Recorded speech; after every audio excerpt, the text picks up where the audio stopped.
The fake moon landing, the flat earth, climate change denial, and the New World Order have just been confirmed to be absolutely true.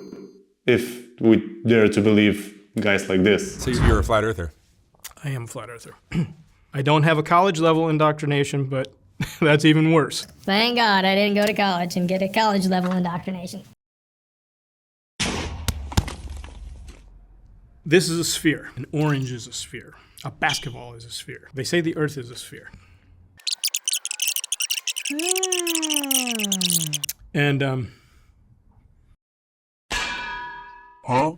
All of these and countless other conspiracy theories have been circulating around for decades, followed by loyal believers who refuse to believe otherwise. Yet despite an overwhelming amount of credible evidence proving them to be nothing else but an absolute nonsense, which again we might also not believe because it supposedly came from the same people who control everything, speculations about the topics as Illuminati continue to go on and on and on. These ideas were still spread widely among the public, remaining stubbornly unanswered and heavily debated among our society. So what we need to do here is shed some light for the lost believers of the misunderstood. To show the inside of a passenger plane to the chemical enthusiast, to turn on the 5G mobile data on the phone of the skeptical grandma who fears it might control her neural system, to perform a dissection lecture on a pigeon in front of someone convicted that birds are government surveillance drones. Which, by the way, was almost proven to be right not so long ago. All of that and much more now in this video. Let's conspire the conspirator together. So we know that if people are talking to like-minded others, there can be an account that will go viral just because that's who they're listening to. And even if they have a reality check from some external source, it won't be credible because it can be folded into the conspiracy theory itself. Of course, they would say that. When there's a correction of a conspiracy theory or something like it, it often amplifies people's belief in the original thought because the denial seems like proof. So a good predictor of whether people will believe in conspiracy theories is whether they believe in other conspiracy theories. And that effect is so intense that people will believe in logically incompatible conspiracy theories. So if you think Princess Diana was murdered, you're more likely to think that she's still alive. And these can't simultaneously be true. Before we push the button to our roller coaster, we need to understand why do these conspiracy theories even exist? Why would we even complicate our short lives by feeling conquered and dominated by such small, powerful groups of people who want to achieve some sinister goal using us? Shouldn't we just give them some space, let them play their dirty little games and avoid getting involved? We, the normal people, in these crazy theories and crimes being committed against humanity without our awareness. Well, not quite. See, the human brain is built to look for patterns. It's how we make sense of the world around us. When your phone buzzes right after you think about someone, you might feel it's a sign. When two strange events happen close together, your mind instantly tries to connect them. That's what our brains do. They link things even if they're not actually linked. The instinct helped our ancestors survive. They learned that when certain birds went silent, danger was near, or when a specific smell appeared, food wasn't far away. Even in ancient times, people tried to make sense of the world's chaos. When thunder appeared and lightning struck, they believed it wasn't just weather, it was the wrath of Zeus. Every flash of lightning was seen as a weapon thrown from the heavens as a sign of his anger toward humanity. Before science explained natural forces, myths like this helped people feel that the world had meaning, that someone, even an angry god, was in control. As humans evolved, our brains got even better at recognizing patterns, especially in the parts responsible for planning, logic, and visual thinking. But at some point, our brains got too good at it. Now we sometimes find patterns that simply aren't there, connecting random dots into grand explanations. In one experiment, researchers showed people random images made of dots and light patterns, completely meaningless shapes, yet many participants claimed they saw objects, animals, or even faces in them. And interestingly, those same people were more likely to believe in conspiracy theories. So why do some minds see patterns that just aren't there? Well, the neuroscientists believe it has to do with the dopamine, the brain's reward chemicals that helps us recognize patterns and make decisions. It's what tells us something has meaning. But when the dopamine doses in our brain are way too high, our brain can start detecting meaning where none exists, turning coincidence into evidence. That's why even today, when something tragic or confusing happens, our minds can't rest until it makes sense. If a beloved president is assassinated by a lone gunman, it feels way too random, too meaningless. The brain refuses to accept such a simple simple explanation. It wants something bigger, something that justifies the chaos. We tend to create larger stories because sometimes believing in a massive hidden plot feels more comforting than accepting that life can be unpredictable and cruel. When logic fails to satisfy the need for meaning, imagination steps in. And that's how a conspiracy theory is born.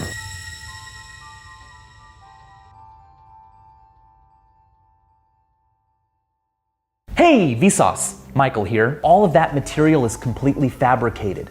A hoax perpetrated by Big Globe. Space agencies, airlines, globe manufacturers, they are reaping the rewards of our ignorant belief.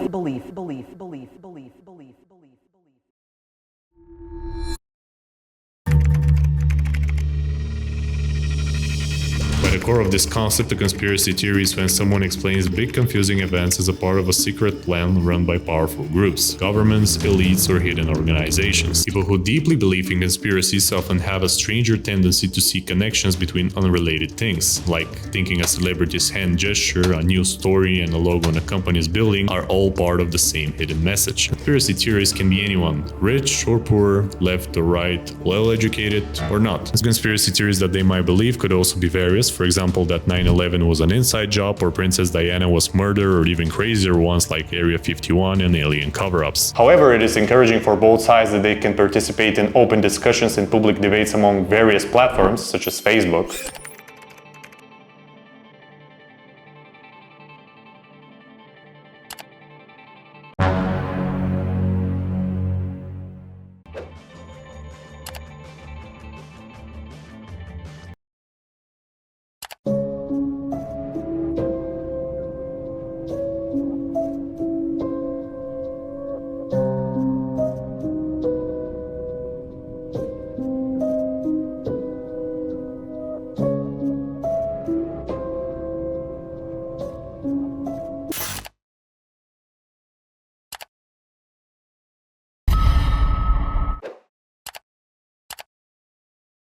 It's giving Get Out. So not only are there aliens among us, but apparently they've brought us the best cocaine in the galaxy.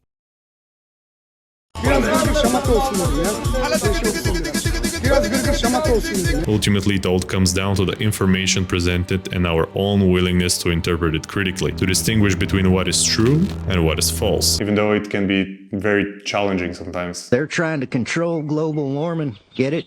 Global. It is important to recognize that not all conspiracy theories are entirely false or ridiculous ideas believed only by so-called tinfoil hat wearers. Some theories that were once dismissed as absurd have later been proven true. For example, the FBI spying on John Lennon, once considered paranoid, was later confirmed through declassified documents that the FBI monitored Lennon due to his anti-war activism and influence on the young during the Vietnam War era. Cigarette companies hiding health risks. For decades, tobacco companies concealed evidence linking smoking to cancer and other serious health problems. Internal documents eventually exposed how they misled the public and manipulated research to protect profits. The existence of the mafia. Before the 20th century, many denied the mafia's influence in the US and Italy. Today, it's well documented that organized crime played a significant role in politics, business, and law enforcement in both countries. And here we might ask, if some past conspiracy theories turn out to be true once, does that mean current ones like the flat earth theory could be proven to be right at some point in the near future? Well,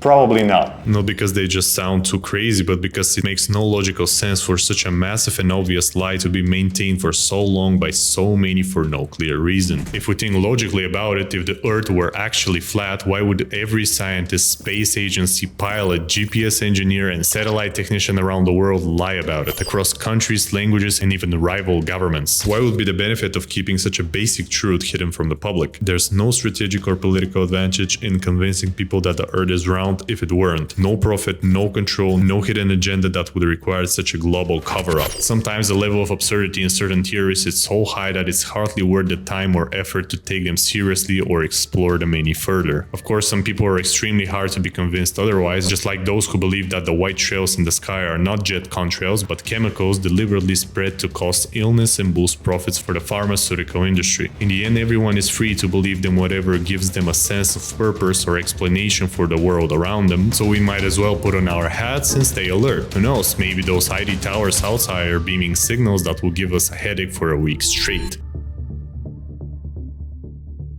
The channel Alex Brings Order exists because of people like you. If you wish to continue my legacy and help me create even better videos, the super thanks option lets you support me on this journey. It means a lot to me and truly helps with future videos. Thanks.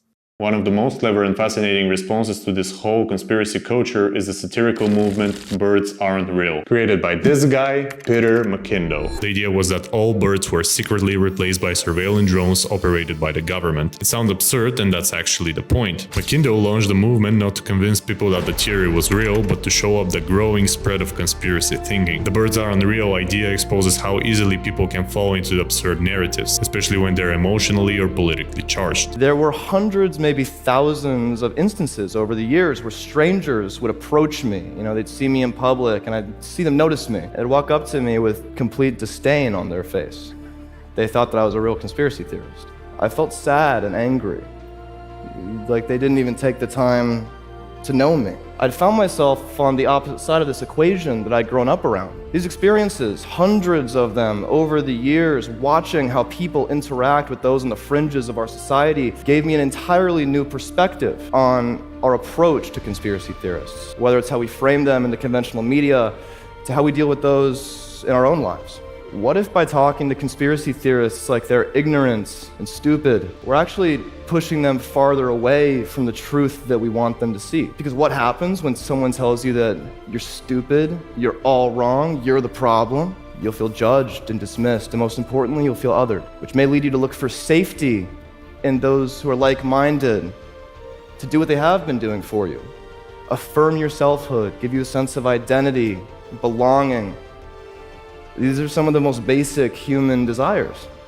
It's a parody, but a powerful one. Why do we believe what we believe? Are we thinking critically or just accepting what feels exciting, rebellious, or convenient? Because sometimes the best way to expose the absurd is to make it even more absurd. As the world continued to evolve, conspiracy theories have been used by many individuals in various fields, trying to manipulate a public opinion and align it in a desired direction. Throughout history, propaganda has served as a powerful weapon for shaping perception and bending reality to fit a particular agenda. A notorious example is Joseph Goebbels, the Nazi minister of propaganda during World War II, who masterfully used media and misinformation to control public thought and justify horrific actions. His tactics highlight how dangerous the manipulation of truth can be when used to serve destructive goals. Today, many politicians use fear and threats to manipulate public opinion and secure the support of uninformed citizens. By appealing to emotions rather than facts, they aim to gain loyalty and control. However, those who rely on such tactics are often exposed quickly, and when the truth emerges, many of their former supporters feel betrayed and disillusioned. Many examples of this tragedy can be found with one of the most significant being the ongoing conflict between Russia and Ukraine. The president of Russian Federation has long mastered the use of propaganda and fear as tools of influence, operating with the skill of a seasoned expert to shape public opinion and justify political and military actions. So don't be surprised when the lady next door comes knocking at your house, asking you to sign a petition to stop her son from being sent to fight against Russia. Chances are she's also falling into the same trap. Also, the majority of the far-right parties across Europe increasingly tend to use conspiratorial themes in their political rhetoric more than the other parties. When speculation and fear become the standard tools of communication, that's where conspiracy theories are born. In such a climate, the so-called new normal isn't grounded in reality. It's fictional construct, often framed as if being sprayed from the skies by aircraft filled with toxins, targeting the very people who put these leaders in power. You might be wondering how to even talk about someone who believes in conspiracy theories, how to even reason with them without you getting involved into their way of thinking. Well, the truth is, it's not easy. People who have stronger tendencies to believe in conspiracy theories trying to turn the conversation around and make you feel that it's your job to prove them wrong. No matter what evidence you bring, they may use it as more proof that their theory is right. In their minds, even your disagreement is a part of the conspiracy. That creates a big problem. It means that their theory can't be proven false. This is what we call non-falsifiable, a theory that can't be tested or disproven no matter what evidence you show. And if something can be proven false, it's not really a theory at all. It's just a belief. What's more, many conspiracy theories don't provide real evidence. Instead, they demand that you disprove their claims. But that's the opposite of how science works. In science, the person making a claim is responsible for proving it with facts. So if you find yourself in front of someone who believes in conspiracy theories, try to understand whether they actually have it as a theory or they just believe it. If you're in that case and you're arguing with someone who only believes their theory but they don't have actual proofs proofs and facts about why is it like that, you're dealing with belief. And logic alone brought from your side proving their side wrong might not change their mind. In a world overwhelming with information, separating fact from fiction has become more important and more difficult than ever. Conspiracy theories thrive in uncertainty, fear, and emotional reaction. They often offer explanations for complex problems, giving people a sense of control in a chaotic world, but that sense of control comes at a cost: